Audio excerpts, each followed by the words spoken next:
Hello everybody. तो पहले video शुरू करने से पहले मैं एक क्लैरिफिकेशन दे देना चाहता हूँ आप सभी लोगों को कि ये वीडियो में मैं प्लेटो की एक बेसिक इंट्रोडक्शन दूंगा। उनकी एक फ़िलॉसफ़ी को कवर करूंगा। ऑब्वियसली उनकी कई चीज़ें हैं, उनकी कई फ़िलॉसफ़ीज़ हैं, लेकिन मैं एक बेसिक फ़िलॉसफ़ी जो उनकी मानना था, जो उनकी थिंकिंग थी, जो उनका एपिस्टेमोलॉजी थी, उसके बारे में मैं आपको बताऊंगा। तो प्लीज़ आप ऐसे कुछ ना कमेंट करिएगा कि ये इसमें मैं बड़े वीडियोस भी लाऊंगा और लॉन्ग फॉर्मेट वीडियोस पे भी काम होगा, लेकिन अभी शॉर्ट वीडियोस ही बना रहा हूँ और इसमें जो भी कुछ होगा वो एकदम लाइक फैक्चुअल होगा और जो जैसा भी है वैसा होगा। तो फिर वीडियो शुरू करते हैं।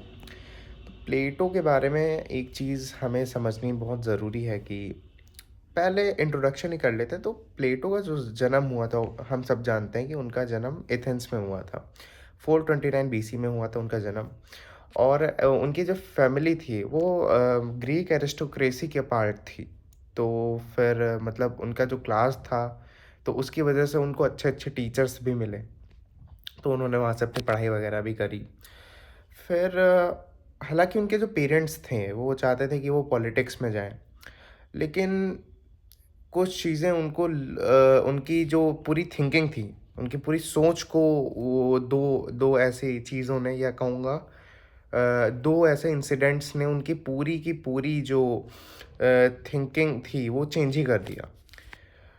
पहला तो यही था कि जो वॉर हुआ एथेंस और उनके बीच में, स्पार्टा के बीच में, जिसमें इनके कई रिलेटिव्स भी मतलब उनको करप्ट कह दिया गया, और बहुत इनको मतलब वो ट्रॉमेटिक मोमेंट था उनके लिए। और दूसरा तो हम सभी जानते ही हैं, एग्जीक्यूशन ऑफ सोक्रेटिस, जो कि मतलब बहुत ही अजीब लगता है। जब मैं पढ़ता भी हूँ तो मुझे खुद से बहुत अजीब लगता है कि हमने मतलब इस समाज ने क्या ही करा। एक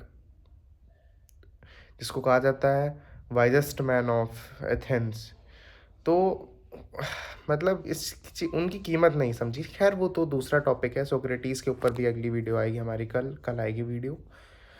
तो ऐसे ही शुरू में इनका रहा। पहले तो उनको पेरेंट्स कह रहे थे पॉलिटिक्स में जाओ, लेकिन आफ्टर सम टाइम जब उन्होंने ये 2-3 इंसिडेंट्स हुए हैं तो उनका पूरा माइंडसेट चेंज हो गया, और फिर ये फिलॉसफी की तरफ मतलब फिलॉसफी की तरफ बढ़े। और थोड़े दिन तक जो था, इनका ये बैकग्राउंड वॉइस को इग्नोर करिएगा। थोड़े दिन तक ये पाइथागोरस के अंडर भी इन्होंने पढ़ाई वढ़ाई करी अपनी, और फिर ये वापस आ गए तो इन्होंने एक एकेडमी खोली अपनी, एक एजुकेशनल इंस्टीट्यूट खोला जहाँ पे ये और अदर इंटेलेक्चुअल्स पढ़ाया करते थे। और मज़े की बात ये भी कि उसमें जहाँ पे पढ़ाते थे वहाँ पे एक और जो सबसे थ्री गॉड्स कहा जाता है, थर्ड गॉड है, वो भी उसी एकेडमी में पढ़ते थे। जी हाँ, एरिस्टोटल, अरस्तु। तो ये भी एक बात है। एक बेसिक जो कहा जाएगा कि जो जनरेशनल उनकी जो कंडीशनिंग थी, चूँकि जो प्लेटो के गुरु थे सोक्रेटिस, उनकी कुछ मूल धाराओं को, मूल विचारधाराओं को वो बिल्कुल बिल्कुल मानते थे। जैसे उनके जो बातचीत का था कि जो फिलॉसफी है वो क्वेश्चनिंग की के ऊपर बेस्ड है। क्वेश्चनिंग करते हैं, एक कंक्लूजन पे पहुंचते हैं, उसी को फिलॉसफी कहते हैं। बेसिकली अ डायलेक्टिकल मेथड या डायलॉग। रिपब्लिक में शायद 36 डायलॉग हैं, 36 हैं या हाँ 36 के अराउंड डायलॉग हैं, जिसमें अच्छा मतलब ये भी एक चीज़ है, फैक्ट है कि जो उनकी बुक है, उनकी बुक में भी हम देख पाते हैं कि मतलब हर पार्ट मतलब वो बहुत अच्छे राइटर भी थे, मतलब बहुत बढ़िया राइटर थे वो, क्योंकि उनके डायलॉग्स को आज भी लोग बहुत तारीफ़ करते हैं। तो क्योंकि मेरे यहाँ पे नोट्स है तो मैं देख रहा हूँ कि मुझे आगे भी क्या बताना है आप लोगों को। तो अगला जो हम समझने जा रहे हैं कि उनका मानना था प्लेटो का कि जो एक इंडिविजुअल है, उसे उसके खुद के ओपिनियंस बताने चाहिए, उसको अपने खुद की विचारधाराओं को प्रस्तुत करना चाहिए, जो कि एक एक समझदार व्यक्ति ही बोल सकता है ऐसा। देखिए, मूर्ख कौन होता है पहले, अब देखिए, अगर हम कह रहे हैं कि समझदार, तो समझदारी एक रिलेटिव टर्म है। मूर्ख कौन है? जो भी आपको किसी भी टाइप के बाउंडेशंस में डाले, वो मूर्ख है। जो आपको एक खुली चिंतन का अवसर दे, वो समझदार है फ़िलॉसफ़ी के मतलब पर्सपेक्टिव से। तो प्लेटो अफ़लातून को बेसिकली उर्दू में अफ़लातून या अरबी में अफ़लातून कहते हैं, फ़ारसी में भी अफ़लातून कहते हैं। तो इसीलिए प्लेटो को मतलब इतनी तवज्जो दी जाती है। ये कुछ शुरुआती दार्शनिकों में से थे, जैसे सुकरात हो गए और अफ़लातून हो गया, अरस्तू हो गए और हमारे जिनकी पिछली वीडियो हमने बनाई थेलीस, थेलीस भी जो फर्स्ट फ़िलॉसफ़र माने जाते हैं पूरे एथेंस के। तो ये चीज़ें हैं कुछ, तो उनका यही मानना था कि जो डायलॉग है बेसिकली वो होएगा ही तब जब हम मैं और आप जैसे लोग आमने-सामने बैठेंगे, बातचीत करेंगे, किसी टॉपिक पे चर्चा करेंगे, किसी टॉपिक को लेके लड़ाई नहीं करेंगे।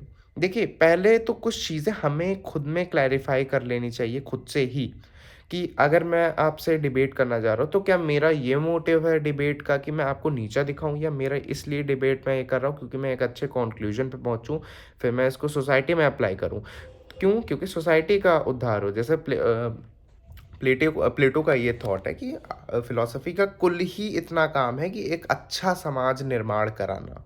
एक अच्छा समाज का निर्माण तभी हो सकता है जब एक बातचीत की स्वतंत्रता हर व्यक्ति को मिले।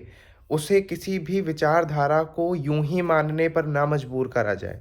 ये सारी चीज़ें हम अगर आज के दिन देखते हैं, जो पूरा हमारा यूरोपियन कल्चर है, वो मैक्सिमम हमारे ग्रीस से ही इंस्पायर्ड है। इंस्पायर्ड अच्छा सही वर्ड नहीं होगा, लेकिन जो भी आप यूरोपियन कल्चर देखते हो, ये रोमन और ग्रीक, इन ग्रीस, इन दोनों कंट्रीज़ से, इन दोनों को मतलब इन दोनों से काफ़ी ज़्यादा चीज़ें उनकी हैं। तो यही है कि मतलब जो आप आज भी देख रहे हो कि हम बातचीत कर पा रहे हैं, हम खुले विचार अपने बता पा रहे हैं, हम आपका मेरा एक टॉपिक है, अगर मैं ये वीडियो बना पा रहा हूँ, तो कहीं न कहीं ये उनके द्वारा दी गई हुई चीज़ है।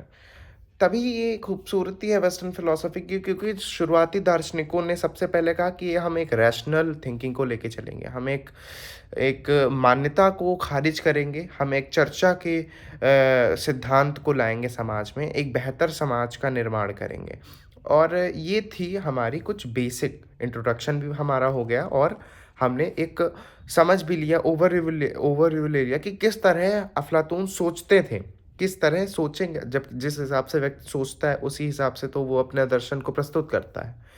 तो यही इस वीडियो में था, और अब अगली वीडियो कल आएगी। वैसे तो मैं हर डेली बेसिस पे 2 वीडियोज़ डालना था, लेकिन ये वीडियो आज आई है, अगली वीडियो प्लेटो के ऊपर सोक्रेटिस के ऊपर कल आएगी, क्योंकि अब मैं नोट्स बना के भी कर रहा हूँ, तो थोड़ा उसमें भी मुझे ध्यान देना पड़ता है। 1 सेकंड मैं देख लेता हूँ कि कुछ और तो बताना नहीं रह गया है। बस इतना ही था इस चीज़ में, क्योंकि एक बेसिक इंट्रोडक्शन था, तो इसमें मैं ज़्यादा फ़िलॉसफ़ी वगैरह नहीं लेके आया था। मैंने बस खाली एक उनकी थिंकिंग कैसे सोचते थे, उनका परिचय क्या था, वो सब चीज़ें मैंने क्लियर कर दी है। तो अगर ये आपको वीडियो अच्छी लगी हो तो लाइक करिए, और अगर आपको चाहिए एक ब्लॉग, अच्छा ये पूछता मैं क्यों हूँ? अब मैंने पहली बार पूछा है, क्योंकि अभी व्यू ही इतने नहीं आ रहे, कोई कमेंट ही नहीं करेगा, लेकिन लेकिन वही है कि मैं तो पूछूँगा ही। तो अगर आपको लॉन्ग फॉर्मेट वीडियो चाहिए, क्यों चाहिए? क्योंकि अगर आप बताओगे तो डिमांड होगी, तभी तो सप्लाई होगी। तो मैं उस पे भी काम करना चालू करूँगा। तो अगर आपको ये वीडियो अच्छी लगी है तो लाइक करिएगा। Thank you so much for watching.